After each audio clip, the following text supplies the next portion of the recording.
And he asked, will water grease trap be based on square footage?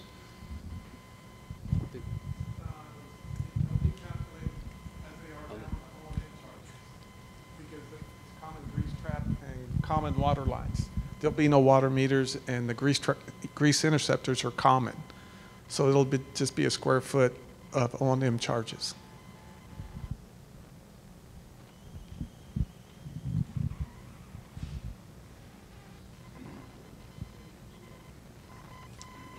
Two more. Do you get category exclusivity within the terminal? No.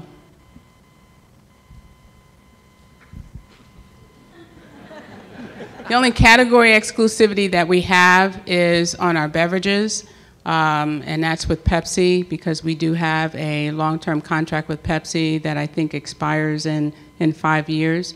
So in terms of your water and your carbonated beverages and some of your non-carbonated beverages, those are all Pepsi related.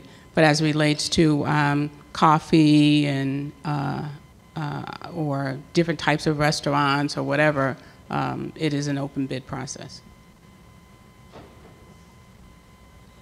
Over here. The common seating area, like in the food lounge, the furnishings and maintaining of it, would that be a common charge? If we had a food court, in our new terminal program, in Terminal A, we won't have the traditional food courts that you see today. The seating is going to be with the restaurant. Yes.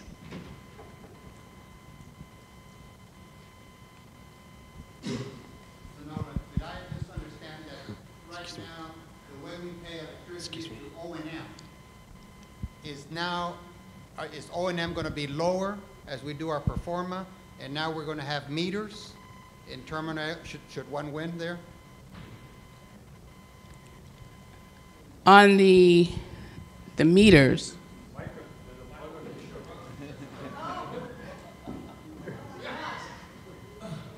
you're going to have him dancing up there in a minute. Yeah. You know, on the utility side, Dr. Jim, that has not all been flushed out yet. I know there's been lots of discussion in regards to, are we going to meter, not meter, and if so, how is that going to happen? In addition to, based on the new structure of new utilities, what does that mean in terms of tenant O&M charges? They're in the process now of finalizing the budget. By the time we get ready for the request for proposal, we'll have that ironed out. Okay?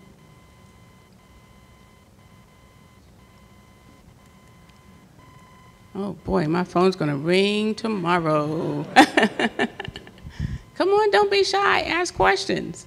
Yes? I have a question, a little more definitive. I'd like a little more information on storage. That's a big concern for us, and we're in Terminal D. We have downstairs storage. What are your current, arrangements in the other terminals? So, and can you be a little bit more specific on what might be offered?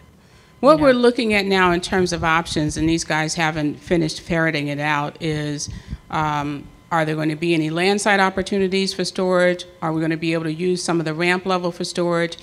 Which is why we have put together a team consisting of our development and engineers, our contractors, our architects, and what we call our in-house expert, which is Peter, who's usually running around like crazy, and Carolyn in regards to trying to find storage opportunities. So we are gathering the input from these guys on the behalf of the concessionaires that are already existing to be able to help us come up with what is the right solution for that. So I can't tell you that today, but we're working hard to run that to the ground. We do understand that that is a definite need, and it's like you have this beautiful, putting in new wine in old skins, and we stretch that capacity as much as we can, but at the same time we've got to make sure that we're able to service our concessionaires who service our passengers.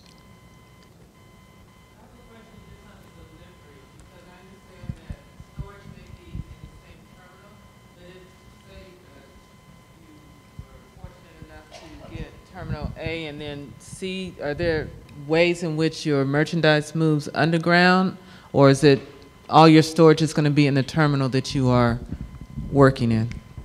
I will answer that as best I can. Right now, we are faced with a situation where deliveries are coming either through a TSA checkpoint, which obviously is not ideal, or they're coming in through the AOA, which is not ideal, or they're coming in through the Terminal D dock. There's three methods of getting product in. What's not clear post-trip is precisely how this is going to look, but there's been extensive work done with many stakeholders and consultants to look at the viability of having a dock system that replicates somewhat what we have in D.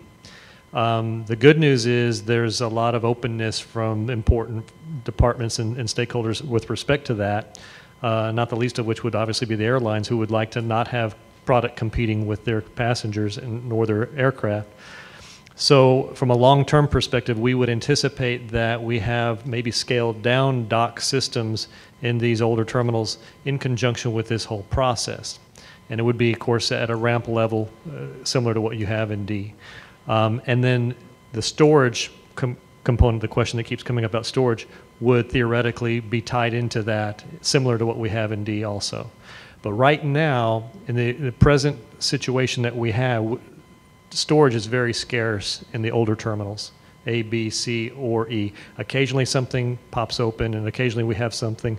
But in general, it's a difficult, and it's a highly coveted entity that we have to kind of ferret out on a case-by-case basis.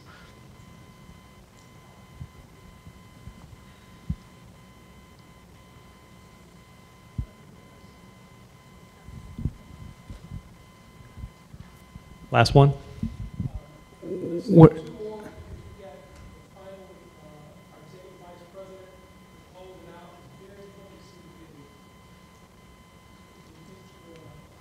Where can we find information of all the things that you cannot do as a restaurateur?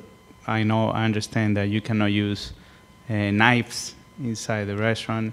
What other things we cannot use that are typical in a restaurant? Where can we find that information? Well, there's a number of things that you can't do that aren't all going to fit under one resource.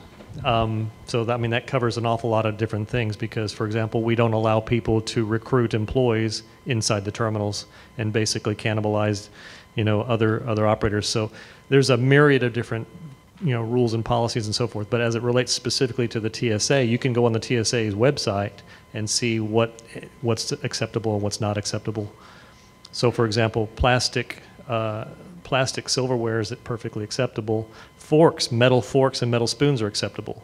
But then when you cross over into knives, then you've basically gotten a situation that's not acceptable. But the TSA website's very comprehensive and has a hyperlink in there that gives you a listing of whatever issues that they would have with product and items. And I think what we'll do is that we'll include that link into our feedback from this session so that you can go on to that.